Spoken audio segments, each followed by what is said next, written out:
Em cima, atrás de você, Mauro. Sim, Mauro. Eu estava aqui refletindo sobre o seu verbete, a gente percebe claramente assim, o mater pensene de cada verbetógrafo na exposição do tema do seu verbete, esse era o caso.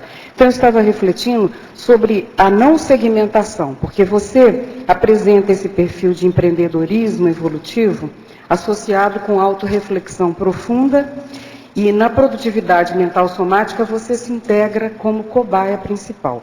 E a gente vê que o maior problema na nossa questão aqui, que eu observo muito, é que os perfis são todos lacunados. Ora é uma pessoa com grande empreendedorismo, mas desconectada da produtividade intelectual, muito menos se utilizando como cobaia. O que você vê que é um traço, ou é uma predisposição, ou algo que permite integrar essas características? Do empreendedor, gestor, com a autorreflexão profunda e com a produtividade mental somática qualificada, se integrando como cobaia, e não fazendo uma produtividade intelectual meramente ou de fachada, ou para ficar bonito, ou para falar difícil, ou enfim, para parecer muito científico, mas que você olha e não tem a energia por trás. O que você acha que te favorece nisso? Eu acho que a pessoa ela tem que encarar os desafios que aparecem para ela, né? Então a gente vê que muitas vezes as pessoas têm ideias, têm inspirações dos amparadores. A pessoa vem aqui para a tertúlia, por exemplo, ela registra, ela anota um monte de ideia, um monte de projeto, um monte de coisa para fazer, só que aquilo tudo vai ficando engavetado, né? A gente que acompanha já a Conscienciologia há mais de 2 décadas, né? A professora Malo também é um exemplo, tem tantos colegas aqui também nessa situação. A gente vê que ideia é o que mais o povo tem, né? Só que o que acontece? Às vezes a pessoa não leva a sério aquela inspiração que ela teve, né? Então eu acho que a melhor forma, Malo, de você aliar essa questão da mental somática com o empreendedorismo, com vários fatores, é você parar de ser teoricão, é você de fato aplicar na prática, né, aquelas inspirações, aqueles anseios, aquelas vontades que você tem, claro que submetendo tudo ao seu senso crítico, à cosmoética, ao discernimento, à razão, né? Então, às vezes a pessoa vem para cá, ela pega anotações dela de 2007, 2008, onde o professor Valdo já falava de técnica da mobilidade física, e às vezes ela nunca foi no laboratório fazer uma técnica dessa, né? Às vezes tem muito mais, eu estou dando um exemplo, né, mas tem muitos outros exemplos além desse. Então, eu acho que é isso. A pessoa ela tem que dar mais valor porque ela já agregou de informação, levar a sério. É isso que a gente fala, levar até as últimas consequências, né, e encarar, né. Eu vejo muita gente, Mauro, se enrolando com teoria, com reuniunite, né, ou então se perdendo em coisas colaterais, em coisas menores, né. Então você tem um incêndio enorme do lado acontecendo, um processo de assistência que precisa da ajuda dela, e a pessoa fica ali brincando de casinha, não sei se é o termo. Está ajudando, mas pouco, comparado com o potencial, com o perfil que ela tem. Agora, César, eu vejo uma questão assim, não é fazer apologia de sofrimento, nada disso. Sim. Mas às vezes a gente nota assim, uma certa ausência de adversidade na vida da pessoa, num nível que precisa para mexer com ela. Eu vejo que essa questão do contragolpe, ele é extremamente didático, ele é parapedagógico, ele ajuda muito, porque ele faz com a pessoa um caldo de cultura favorável ao amadurecimento. E a gente nota que essa ausência, às vezes, desse aspecto. Eu chego a pensar que a adversidade é um privilégio, no sentido de que ela permite você amadurecer aspectos que você não deu atenção e teve tantas oportunidades de dar. Então, eu noto que as pessoas que passam por reais adversidades, elas são diferentes, elas são consistentes, elas são sólidas. E aquelas que ainda viveram sem naufrágios na vida, elas são superficiais, elas vão levando de qualquer jeito. A gente nota que a pessoa não tem aquela experiência. O que você acha sobre isso? Estou exagerando? Não, acho que é por aí, Malo. É o que a gente colocou no verbete ali na citação. O que não nos mata nos deixa mais fortes, né? A pessoa, ela às vezes tem muito conhecimento, mas aquele conhecimento ele é teórico.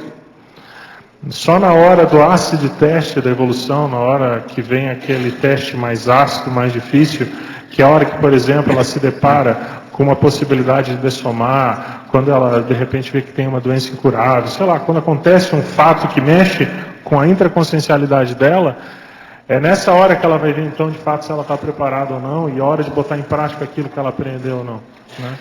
Então eu concordo com você, eu acho que a crise ela vai deixando a pessoa mais forte, não há dúvida. A médio e longo prazo, na hora ela pode gemer um pouco, pode chorar, né? E eu da minha parte, eu já dei a anuência para os amparadores, que tiver que vir, que vem, vamos embora. Vamos virando a página e vamos trabalhando para frente. Uma coisa interessante é o seguinte, há pessoas que começam a ter a adversidade e os problemas mais sérios na vida por pequenos detalhes antes de nascer. E a causa disso, às vezes, está no papai e na mamãe. Eu vou mostrar para vocês um fato. Aqui, está lá na medida, 08 medida, página 33. Está lá o nome do Chipperry. Antoine Jean-Baptiste Marie Roger Foscolombe de Saint-Exupéry. São 8 nomes que esse cara tinha, e ele não era de monarquia, presta atenção. Ele nasceu em 1900. Agora, com o nome desse, ele já veio estigmatizado na Terra. Você está entendendo? De nariz e queixo para cima. Mas ele era uma pessoa muito inteligente, ele conseguiu superar isso aí. Mas veja, ele já nasceu estigmatizado, com um nome desse.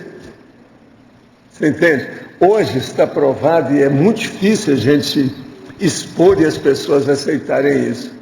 Que nome para a pessoa ficar conhecida no trabalho dela, seja vamos dizer, a pena, né? O nome de pena, que é o literário, o nome de guerra, precisa ser 2 nomes só no máximo. Agora, uma pessoa com 8 nomes, tem paciência. Agora, o povo não entende isso. A universidade, por exemplo, ela faz questão, quando vai publicar um livro ou uma defesa de tese, se a pessoa tem 5 nomes, tem que colocar os 5 nomes. Quer dizer, eles não têm ideia, o PhDs aí, você está entendendo, do nome de plume, ou nome de pen, ou pen name. Eles não têm ideia disso. Agora, isso é estigma. Ele ainda dessomou de uma morte estranha, porque ele desapareceu no ar, sumiu. O dele foi esquisito. Sumiu mas com ele era muito dele, inteligente, esse cara. A diversidade. E outra coisa, ele tinha ideias avançadinhas, uma opção de coisa. Agora, Malu, voltando à sua questão, eu queria também complementar o seguinte.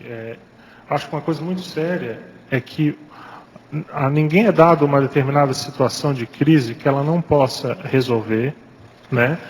Mas também ela não vai conseguir ter acesso a um desafio muito grande se ela não for assumindo desafios menores, né? Então, quando você fala assim, eu vejo que falta crise, às vezes, na vida de muita gente, eu concordo com você e acho que a origem de muitas vezes disso aí, o que é? Porque a pessoa não está fazendo o dever de casa. Ela, às vezes, sonha de pegar um grande projeto, um grande desafio, mas ela não fez, ela não preparou a base. Então é óbvio, os amparadores, o Max Mecanismo jamais vai colocar na mão dela algo muito avançado se ela não fez o dever de casa, não fez o beabá. Ela não está habituada a comer o pão que o diabo amassou, o para-diabo amassou. Então ela não enfrenta as coisas pequenininhas, elas já estão correndo para casa, fechando janelas e portas e sai correndo. Que é grandes tarefas, grandes resultados. Tem um amigo meu que falava, eu não estou com esse problema do pão que o diabo amassou, o meu é pior. É a broa que a mulher, a diaba amassou. De modo que eu preciso ter cuidado com isso.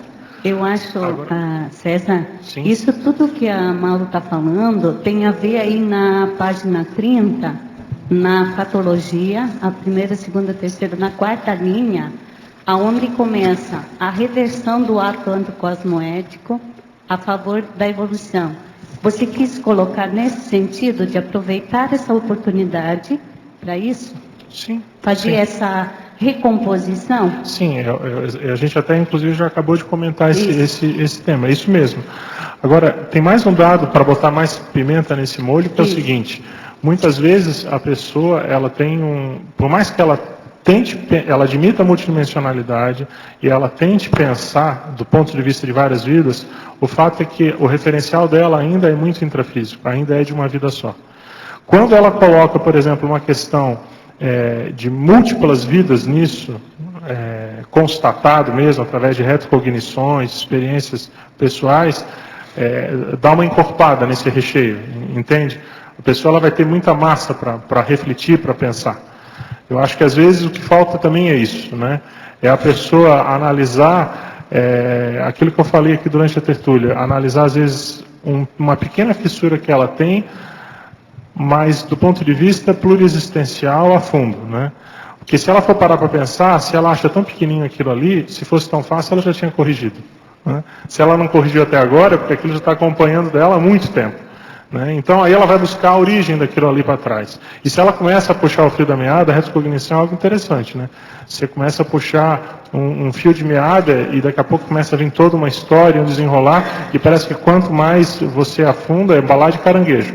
Você puxa um, vem 10, 15, 20, e aí começa a vir um monte de coisa e você começa a ver as repercussões, né, daquele pequeno trafazinho seu ao longo de várias vidas e os contextos todos. Então isso vai mexendo com a pessoa.